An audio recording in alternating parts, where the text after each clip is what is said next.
Gujarat #1 Engineering University, Sankal Chand Patel University. Visakha హార్బర్లో ఒక్కసారిగా gas cylinder పేలటంతో తీవ్ర ప్రమాదం చోటు చేసుకుంది. ఈ ప్రమాదంలో ఇప్పటికే 5గురు మృతి చెందారు. ఇక్కడ ఉన్నటువంటి భయానక వాతావరణం చూస్తే ప్రతి ఒక్కరు తీవ్ర భయభ్రాంతులకు గురవుతున్న పరిస్థితి. ఎందుకంటే ప్రమాద స్థలంలోనే 2 చనిపోతే క్షతగాత్రులు తీవ్రంగా కాలినటువంటి గాయాలతో వారు పెట్టినటువంటి కేకలు విన్న వాళ్ళు కూడా ఇప్పటికీ అదిరిపోతున్నారు. అంటే వారి పరిస్థితి ఎంత దారుణంగా ఉందో. ట్రీట్మెంట్ పొందుతూ కూడా మరొక 3 చనిపోయారు. మొత్తం ఈ ప్రమాదంలో ఇప్పటికే 5గురు చనిపోయినట్లు తెలుస్తోంది. ఇక్కడ ఉన్నటువంటి పరిస్థితులు కూడా మీరు చూస్తూ ఉన్నారు. సార్, ఏం జరిగింది అసలు? ఏ ప్రమాదానికి ప్రధాన కారణం ఏంటి? ఎన్ని గంటలకు మీకు ఇన్ఫర్మేషన్ వచ్చింది? 4:50 టైం సమయంలో వచ్చిందమ్మా మాకు రావడం. మేము వచ్చేసరికి ఇది బీభత్సం సృష్టించింది. ఆల్రెడీ ఈ బీభత్సం సృష్టించిన తర్వాత మాకు కాల్ చేశారు. మేము ఎన్నోసార్లు మా అధికారులు పెద్ద సార్లు అందరూ మాకు అవేర్నెస్ ప్రోగ్రామ్స్ పెట్టమంటారు. అవేర్నెస్ ప్రోగ్రామ్స్లో ఇలాంటివన్నీ చూపిస్తుంటాం. ఈ వంట గ్యాస్తోని చాలా ప్రమాదం, ఇది మన ఇంట్లో బాంబు పెట్టుకున్నట్టే అని మేము ఎన్నోసార్లు చెప్తుంటాం. కానీ ఇలాంటి వెల్డింగ్ షాపుల్లోని వాటిల్లోని మాకు కనిపిస్తుంటే మేము హెచ్చరిస్తుంటాం, ఇది కరెక్ట్ కాదయ్యా అని హెచ్చరించినా సరే ఎన్నిసార్లు మేము వచ్చేసరికి దాచేయడం అలాంటివి చేస్తుంటారు. అది కరెక్ట్ కాదు. ఇది సిలిండర్ వల్లే ఇది ఇంత పెద్ద ఆఘాతం జరిగింది. ఇది ఇప్పుడు ఇదే బిల్డింగ్లో కానీ జరిగితే చాలామంది చనిపోతారు. ఇప్పుడు ముక్కలు అయిపోయారు, పీసుగా మారిపోయారు మనుషులు. 3 గాయాలైంది. ఆల్రెడీ వాళ్ళకి పంపించాం, డెడ్ బాడీలను ఇప్పుడే పంపించాం. ఆల్రెడీ పీసులు అయిపోయారు. ఒక పీస్ అటువైపు అయిపోయి గోడ వెనక్కి వెళ్ళిపోయింది. ఆ పీస్ తీసుకొచ్చి మళ్ళీ ఇక్కడ తీసుకొచ్చి పెట్టాం. మీరు ఎప్పటికప్పుడు ఫైర్ డిపార్ట్మెంట్ నుంచి వారోత్సవాలు చేస్తూ ఉంటారు, అవేర్నెస్ క్యాంపెయిన్లు చేస్తూనే ఉంటారు. మీరే చెప్పారు ఇక్కడికి వచ్చినప్పటికే జరగాల్సినటువంటి భయానక వాతావరణం మాకు కనిపించింది అని. ఇదే ఒక వాళ్ళ నివాస గృహాల్లో జరిగి ఉంటే కనుక దీన్ని ఊహించడం కూడా చాలా కష్టం. ఊహించడం అంటే ఇప్పుడు 4-5 ప్రాణాలే పోయింది అంటున్నాం. అక్కడ వందలాది ప్రాణాలు పోవడానికి ఆస్కారాలు ఉన్నాయి. బిల్డింగ్స్ కొలాప్స్ అయిపోద్ది. మనం నాయన మేము ప్రతి ఇంటికి వెళ్ళి మేము అపార్ట్మెంట్లలో కూడా మేము అవేర్నెస్ ప్రోగ్రామ్ కండక్ట్ చేస్తుంటాం. అలాగే పబ్లిక్ అవేర్నెస్, ఈ పబ్లిక్ని హోటల్స్ వాళ్ళకి వీళ్ళందరికీ పిలిచి మేము పబ్లిక్ అవేర్నెస్ కూడా పెడుతుంటాం. పెట్టినా సరే అప్పటికి ఆ రోజుకే వినడం, తర్వాత ఏమో మర్చిపోవడం, అలా చేస్తుంటారు మేడం. ఇది ఇలాంటి మాత్రం ఎన్నో షాపులకి ఎన్నోసార్లు చెప్పాం. ఈ సంఘటన అదే కానీ ఒక అపార్ట్మెంట్లో జరిగింది అనుకోండి, అపార్ట్మెంట్లో జరిగితే ఎంతమంది చనిపోతారో అర్థం కాని విషయంగా మారిపోతుంది. ఇక్కడ వీళ్ళు వెల్డింగ్స్ చేస్తుంటారమ్మా, గ్యాస్ వెల్డింగ్ చేస్తారు. ఈ ఇది మత్స్యకారులది ఏదైనా బోట్స్ కానీ ఏదైనా ప్రాబ్లమ్స్ వస్తే వాళ్ళ కోసం వీళ్ళు వెల్డింగ్లు చేయడం అవి చేసి అక్కడ కూడా చేస్తారన్నమాట. డైరెక్ట్ బోర్డు మీద చేయలేరు కాబట్టి ఇక్కడికి వచ్చి చేయించుకొని అక్కడ మళ్ళీ అతికిస్తుంటారు అన్నమాట. దీనికోసం ఇవి పెట్టారు ఇక్కడ ఈ షాపు. సుమారు ఎన్ని గంటల పాటు మీరు రెస్క్యూ చేసి ఈ పరిస్థితికైనా వచ్చింది? మీరు వచ్చినప్పుడు మేము వచ్చేటప్పటికి బీభత్సంగా ఉంది. పీసెస్ అయిపోయి ఉన్నారు. ఆ పీసెస్లన్నీ కట్టగట్టి ఆ రోడ్డు మీద పెట్టిన తర్వాత అంబులెన్స్ పిలిపించి సిలిండర్ ఒకటేమో మొత్తం అంటే దాంట్లోని కన్నం అయిపోయింది. గ్యాస్ అది కూడా పేలింది అనుకోండి, ఇంకా బీభత్సం సృష్టించేస్తుంది. చాలా బీభత్సం అయిపోయింది. 2 అయితే ఒకదానికే తట్టుకొని పీస్ అది కూడా ఎక్కడికి వెళ్ళిపోయిందో, ఏ ఇంటి మీద వెళ్ళిపోయిందో మనకి ఇప్పటికి ప్రస్తుతానికి మనకు తెలియదు. ఒక్క పీస్ మాత్రమే దొరికింది. ఆ ఒక్క పీస్ మాత్రం దొరికింది. ఇంకా తతిమా పీసులు ఎటువైపు వెళ్ళిపోయిందో, ఏ ఇంటి వైపు వెళ్ళిపోయిందో ఎవరికి నష్టం ఉందో ఈ చుట్టుపక్కల వాళ్ళకి ఇంకా తెలుసో తెలీదో. 97లో HPCLలో చూశాను ఇలాంటి సంఘటన. పీసులుగా గోడలకు అంటుకుపోయి ఉన్న పీసుల్ని మేము అవన్నీ సెట్ చేసి ఎవరెవరిదో తెలియదు. అలాంటి సంఘటన కూడా నేను ఫేస్ చేశాను. ఇప్పుడు ఇలాంటి సంఘటన మళ్ళీ చెక్కుడు బిల్డింగ్ ఉంది కదా, అక్కడ కూడా అలాగే దీపావళి సామాన్లు వాళ్ళు అమ్ముకునేవారు.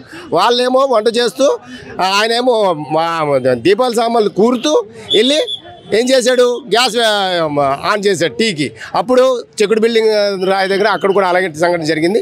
ఇక్కడ అక్కైపాలెంలో ఇది భారీ ప్రమాదం. విశాఖపట్నంలో ఇది ఒక భారీ ప్రమాదం అని మేము తెలియపరుస్తున్నాం. ఇలాంటివి జరిగినప్పుడు మనం వచ్చి చూపించడమే కాదు, ఇకపై ఇలాంటి జరగకుండా ఉండాలంటే ఆ సీరియస్నెస్ ఎన్నోసార్లు అమ్మ, ఒక్కసారి కాదు.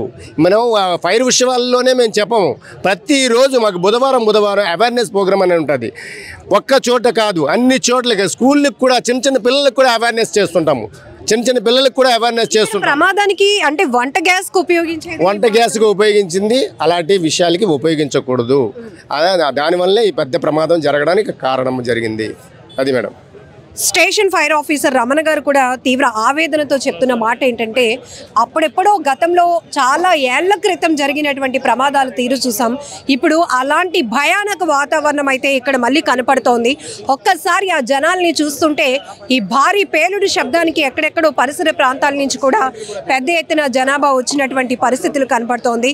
ఎందుకంటే ఇలా ఈ గ్యాస్ సిలిండర్ ఏదైతే వంటకి ఉపయోగించేటటువంటి గ్యాస్ సిలిండర్లు ఇలా వీళ్ళు కమర్షియల్ ఆస్పెక్ట్ లో జరుగుతున్నటువంటి వర్క్స్ కి వెల్డింగ్ వర్క్స్ కి ఉపయోగించడం వల్ల మేమైతే రైడ్ చేసినప్పుడు వీళ్ళు దాచిపెడతారు. కానీ ఇప్పుడు ప్రమాదం జరిగిన తీరు చూస్తుంటేనే చాలా బాధ అనిపిస్తోంది. ఎందుకంటే తునాతునకలైపోయినటువంటి పరిస్థితి. ఎంతమంది ఇందులో చనిపోయారో చెప్పడానికి కూడా కొంతమంది వ్యక్తుల శరీర భాగాలైతే ఎగిరిపడ్డాయి అని చెప్తున్నారు. ఇప్పుడు ఫైర్ ఆఫీసర్ ఐడ్రీమ్తో మాట్లాడుతూ లైవ్లోనే ఇది బొటనవేలు, ఇది ఇంకొక శరీర భాగం ముక్కలుగా ఎగిరిపడ్డాయి. ఇక్కడ మీకు కనిపిస్తోంది ఈ వాల్ బ్యాక్ సైడ్ ఒక శరీర భాగం ఎగిరి పడితే దాన్ని వెతికి తీసుకొచ్చిన పరిస్థితి. అంత ఘోరంగా అంత దారుణంగా ఈ ప్రమాదం జరిగింది అని చెప్తున్నారు. ఇప్పటికైనా ఇలాంటి ప్రమాదాలు ఆగాలి అంటే ఖచ్చితంగా ప్రతి ఒక్కరూ ఒక అవేర్నెస్ కలిగి ఉండాలి. ఎందుకంటే ప్రమాదం అనేటప్పటికీ అక్కడ ఎంతమంది ప్రజలు ప్రాణాలు పోగొట్టుకోవాల్సిన పరిస్థితి. ఇప్పుడు ఫైర్ ఆఫీసరే చెప్తున్నారు ఇదే ప్రమాదం చుట్టూ ఉన్న జనావాసాల మధ్య జరిగితే వందలాదిగా మనుషుల ప్రాణాలు పోవడానికి కూడా అవకాశం ఉంటుంది. అలాంటిది ఇక్కడ హార్బర్కి సంబంధించినటువంటి బోట్స్ ఏవైతే ఉంటాయో వాటి వెల్డింగ్ వర్క్స్ ఇక్కడ జరుగుతూ ఉంటాయి. సో వంటకి ఉపయోగించే గ్యాస్ సిలిండర్లు ఇక్కడ ఉపయోగించడం అనేది ప్రమాదానికి పెద్ద కారణంగా తెలుస్తోంది. ఆల్రెడీ ఒక సిలిండర్ అయితే పూర్తిగా బ్లాస్ట్ అయింది. ఇంకొక సిలిండర్ కూడా బ్లాస్ట్ అయితే మాత్రం ఈ ప్రమాద తీవ్రత మరింత ఎక్కువగా ఉండేది అంటున్నారు. అలానే ఈ ప్రమాదంలో చిక్కుకొని తీవ్రమైన కాలిన గాయాలతో వారు పెట్టినటువంటి కేకలు, వాళ్ళు నడుచుకుంటూ కొంతమంది మమ్మల్ని కాపాడండి అంటూ ఆ మంటలు తట్టుకోలేక పెట్టినటువంటి కేకలు ప్రతి ఒక్కరిని తీవ్రంగా కలిసివేస్తున్నాయి అని చెప్పాలి. ఏదేమైనా హార్బర్లో ఈ ప్రమాదం ఒక్కసారిగా విశాఖపట్నాన్ని ఉలికిపాటుకు గురి చేస్తుందని చెప్పొచ్చు. క్షతగాత్రుల పరిస్థితి మరింత దయనీయంగా ఉంది. ట్రీట్మెంట్ కి కూడా సహకరించే పరిస్థితి లేనట్టుగా అంత ఇంజూరియస్ కనపడుతున్నాయి. కాలినటువంటి గాయాలు ఇక్కడ మీరు ఒక్కసారి అబ్జర్వ్ చేస్తే మొత్తం చెక్కలు కాదు కదా, గోడలు కూడా మొత్తం ముక్కలైపోయినటువంటి పరిస్థితి. మరి మనిషి శరీరం ఎంత సెన్సిటివ్ గా ఉంటుందో మనకు తెలుసు. ఈ ప్రమాద తీవ్రత, ఇక్కడ ఉన్నటువంటి భయానక వాతావరణ పరిస్థితులు చూస్తేనే ఈ ప్రమాదంలో చిక్కుకున్న వారి పరిస్థితి ఎలా ఉందో మనం అంచనా వేయొచ్చు. సో భారీగా ఫైర్ సిబ్బంది కూడా ఇమీడియట్గా ఇక్కడికి చేరుకుని గంటల కొద్ది రెస్క్యూ చేసి ఇక్కడైతే కనుక పరిస్థితిని చక్కదిద్దారు. క్షతగాత్రులను అయితే కేజీహెచ్కి ఇమీడియట్గా తరలించడం కూడా జరిగింది. బట్ ఈ ప్రమాదంతో ఒక్కసారిగా హార్బర్ పరిసర ప్రాంతాల నుంచి అయితే జనాభా పెద్ద ఎత్తున ఇక్కడికి చేరుకుని ఇలాంటి ప్రమాదాన్ని మేము ఎప్పుడు కూడా చూడలేదు, కళ్ళెదుటే ఇంకా ఆ భయానక పరిస్థితులు మాకు కనిపిస్తున్నాయి అంటున్నారు. సో జిల్లా యంత్రాంగం కూడా ఒక్కొక్కరుగా ముందుకు వస్తూ ప్రమాదం జరగటానికి కారణాలు ఏంటి, ఇక్కడ ఉన్నటువంటి పరిస్థితి ఏంటి అనేది కూడా మనకి పరిశీలిస్తున్నటువంటి దృశ్యాలు మీరు ఐ డ్రీమ్ మీడియా ఛానల్ పైన చూస్తూ ఉన్నారు. ఇక్కడ ఒక్కసారి అవేర్నెస్ అనేది ఖచ్చితంగా అవసరం. ఇక్కడ ప్రమాదం జరిగినటువంటి ప్లేస్లు మీరు ఒక్కసారి అబ్జర్వ్ చేస్తే కనుక తీవ్ర భయానక వాతావరణం ఇక్కడ కనపడతా ఉంది. సో ఇమీడియట్గా మేమైతే ఇక్కడికి ప్రమాదం జరిగినప్పుడు ఆ శబ్దానికి పరుగులు పెట్టి వచ్చాం మేడం అని చెప్తున్నారు కొంతమంది యువకులు. ఎందుకంటే హార్బర్లో ఇక్కడ బోట్లకు సంబంధించినటువంటి వర్క్స్ జరుగుతూ ఉంటాయి. సో గ్యాస్ కట్టర్ ఈ వర్క్స్ జరుగుతున్న టైంలోనే వంట గ్యాస్కి వినియోగించేటటువంటి సిలిండర్లు ఇక్కడ ఉపయోగిస్తున్నారు. దానివల్ల ప్రమాద తీవ్రత చాలా ఎక్కువగా జరిగింది అని కూడా చెప్పుకోవచ్చు. సో ఇక్కడ మొట్టమొదటిగా ప్రమాదం జరిగినప్పుడు పరిస్థితి ఏంటి, ఇక్కడ ఎలాంటి వర్క్స్ జరుగుతాయి, ఆ సమయంలో ఎంతమంది వర్క్ చేస్తున్నారు, ఈ డీటెయిల్స్ అన్ని తెలుసుకుందాం. సో ఇక్కడ మీరు హార్బర్లో ఉంటారు కదా, వచ్చినప్పటికీ మీకు ఎలాంటి సౌండ్స్ వినిపించాయి? అంటే దీన్ని బుక్క వీధి అంటారు. ఈ వీధిని ఆనుకుని మా వీధి పక్కన ఉంటుంది కొత్త అగ్రహారం స్కీమ్ బిల్డింగ్ అని. ఒక్కసారిగా చాలా బేవచ్చమైన సౌండ్ వచ్చింది. దండం అనగానే మొత్తం పక్షులతో సహా అన్నీ కూడా కదిలే. అంటే ఏమైంది అనుకుని ఉటావుటినా అక్కడి నుంచి బండి వేసుకుని ఇక్కడ మాకు 2 నిమిషాలు నాకు ఉటావుటినా బండి వేసుకుని వచ్చాను. Bomb blast type. నేను బండి అయితే మాత్రం దగ్గర అక్కడ ఉన్న సెంటర్లో ఆపేశాను. ఇక్కడ వరకు వస్తే ఇంకో గ్యాస్ లీక్ అవుతుంది అని చెప్పాను. కానీ ఎటుపక్క జనాభా అటుపక్క వరగడుతున్నాను. ఈలోపు చూడబోసరికి ఒక పర్సన్ ఆ పక్క షాప్ ఓనరు రవణ అనే ఆ వ్యక్తి, అతను ఇక్కడ షాప్ అయితే ఈ బ్లాస్ట్కి అతను అక్కడ తుల్లాడు, అంటే అక్కడ పడిపోయాడు. మొత్తం అతను బాడీ అంతా స్కిన్లెస్ అయిపోయింది, ఫుల్ బాడీ. మెల్లిగా ఇబ్బంది మీద అతను లేచి అతను లెగిచి చాలా ఇబ్బంది మీద లేచి అతను ఒక్కడనే మాత్రమే మేము అంబులెన్స్లో పెట్టడం జరిగింది. ఇంకా మిగతా ఇద్దరు మాత్రం మేము రాబోసరికి ఒక అతను కొనూపురితో పడిపోయి ఇక్కడ ఉన్నాడు, ఈ స్పాట్లో ఉన్నాడు. ఇంకో వ్యక్తి మాత్రం ఆన్ ద స్పాట్లో చనిపోయాడు. ఇంకొక వ్యక్తి మాత్రమే స్పాట్ పాట్లుగా, అంటే బాడీ స్పాట్ పాట్లుగా ఎటుకే విభజించాయి. హ్యాండ్ ఒక పక్క, హెడ్ ఒక పక్క, ఒక కాలు అంటే ఒక తొడ ఒక పక్క, పీసుగా అంటే కండలుగా ఒక 4 సెట్లు 5 సెట్లుగా ముక్కలు అయిపోయిన బాడీ ఒకటి ఈ గోడ అవతల వైపు పడిపోయింది, కట్ అయిపోయి పడిపోయింది. దాన్ని తీసుకొచ్చి ఇక్కడ పెట్టి ఇప్పుడు పంపించారు అంబులెన్స్. ఇక్కడ ఏ వర్క్స్ జరుగుతూ ఉంటాయి మామూలుగా మనం ఒకసారి అబ్జర్వ్ చేస్తే కనుక ఇక్కడ ఎలాంటి వర్క్స్ జరుగుతుంటాయి? రెగ్యులర్ గా మీరు చూస్తూ ఉంటారు కదా. ఇక్కడ మాకైతే మా హార్బర్కి సంబంధించి బోట్లకు సంబంధించిన ఇంచీలు లేదా ఇలాంటి బల్లలు, ఇలాంటి ఐరన్ అంటే ఓల్డ్ ఏరియానికి బోటు గుద్దుకున్నప్పుడు అంటే చెక్క విరిగిపోకుండా దానికి సపోర్ట్గా వీటిని ఇక్కడ రెడీ చేసుకుంటారు అనమాట. బోటు ఓనర్లు రెడీ చేసుకుని వీటిని బోట్లకి పంపించడం. ఇక్కడి నుంచి ఇలాంటి షాపులు ఈ ఏరియాలో దగ్గర ఒక 5-6 షాపులు ఉంటాయి, పెద్ద షాపులు ఉంటాయి.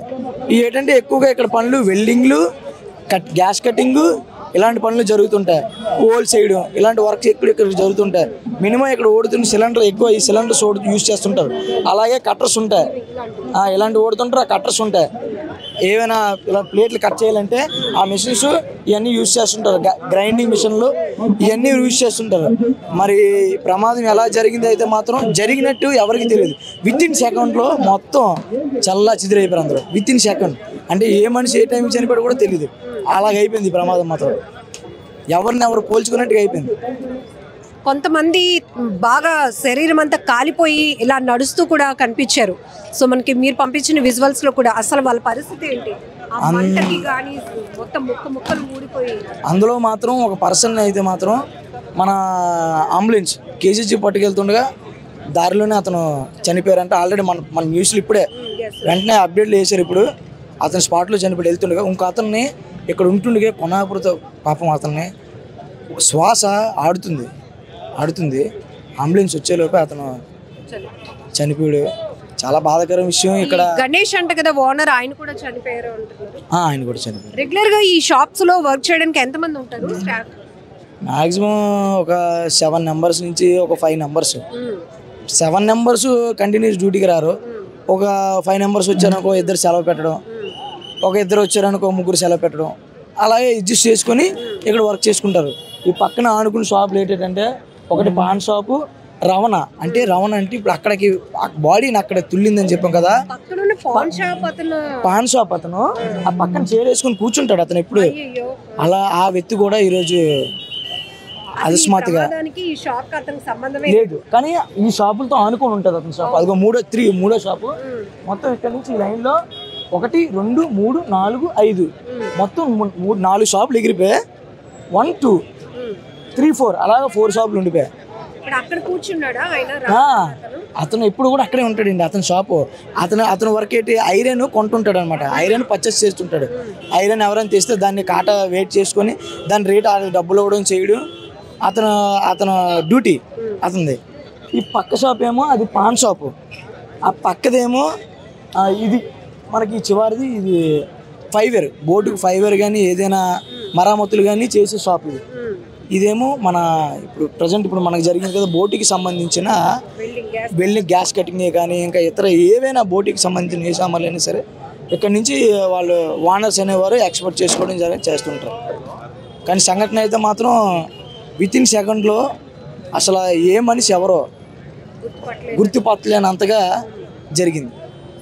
ఇక్కడ స్థానికంగా ఉన్నవాళ్ళు ప్రమాదం జరిగినటువంటి తీరును వివరిస్తుంటేనే వినటానికి వణుకు పుడుతోంది. ఎందుకంటే ఇలాంటిది హార్బర్ హిస్టరీలోనే కాదు, విశాఖలో కూడా ఇలాంటి భారీ ప్రమాదాలు జరగలేదు. ఇక్కడ ఉన్నటువంటి ఈ కంప్లీట్గా 5 షాప్స్కి సంబంధించి మొత్తం కూడా ఏది కూడా అసలు చెల్లాచెదురైపోయింది. ఈ ప్రమాదంలో ఆ బడ్డీకి సంబంధించినటువంటి ఓనర్ రమణ అనే వ్యక్తి ఎప్పుడూ రెగ్యులర్గా బయటే కూర్చుంటాడు. అలాంటి వ్యక్తి శరీర భాగాలు అవతల వైపు ఎగిరిపడ్డాయి అంటే ఎంత ప్రమాద తీవ్రత ఏ స్థాయిలో ఉందో కూడా మనం ఆలోచించవచ్చు. సో రెగ్యులర్గా ఇలాంటి గ్యాస్ సిలిండర్లు కావచ్చు, బోట్కి సంబంధించినటువంటి వర్క్స్ ఇక్కడ జరుగుతూ ఉంటాయి. కానీ శరీర భాగాలు ఎగిరిపడ్డం, ఆ ప్రమాద తీవ్రత ఇంతలా ఉందంటే ఇక్కడ మీరు ఒక్కసారిగా హార్బర్ పరిసర ప్రాంతాలు, ప్రమాద జరిగినటువంటి పరిసర ప్రాంతాలు చూస్తే పూర్తిగా పెద్ద ఎత్తున జనం గుమిగూడినటువంటి పరిస్థితి. ఎంత పెద్ద బ్లాస్ట్ అయింది, ఏమైంది, అది కూడా హార్బర్ కి దగ్గరగా ఉన్నటువంటి ప్రాంతంలో ప్రమాదం జరగటం వల్ల ఒక్కసారిగా విశాఖ ఉలిక్కిపాటుకు గురైందని చెప్పొచ్చు. ఇందులో క్షతగాత్రులు ఎవరైతే తీవ్రమైనటువంటి కాలిన గాయాలతో హాహాకారాలు పెట్టారు, వాళ్ళు చూసే వాళ్ళకి గుండెలు వణికిపోయాయి అని కూడా స్థానికులు చెప్తున్నారు. ఏదేమైనా చాలా ఘోరమైనటువంటి ప్రమాదం. ఇక్కడ ఒకటే నిర్లక్ష్యం. ఫైర్ ఆఫీసర్లు కూడా చెప్తున్నారు, ఎప్పటికప్పుడు మేము సేఫ్టీస్ పైన అవగాహన కల్పిస్తూనే ఉంటాం. ఇలాంటి వాటిల్లో రైడ్స్ చేసినప్పుడు కూడా సిలిండర్లు దాచేస్తూ ఉంటారు. ఇక్కడ కమర్షియల్ ఆస్పెక్ట్లో జరుగుతున్న వర్క్స్కి ఇంటికి వంట గ్యాస్ ఏదైతే ఉపయోగిస్తామో అవి ఉపయోగించడం వల్ల ఈ ప్రమాదం తీవ్రత ఇంత భారీ స్థాయిలో జరిగింది. ఒక భయానక వాతావరణం సృష్టించింది అని కూడా ఇక్కడ ఉన్నటువంటి స్థానికులు కూడా చెప్తున్నారు. ఏదేమైనా చాలా బాధాకరమైన ఘటన విశాఖలో ఈ ప్రమాదం అని చెప్పుకోవచ్చు.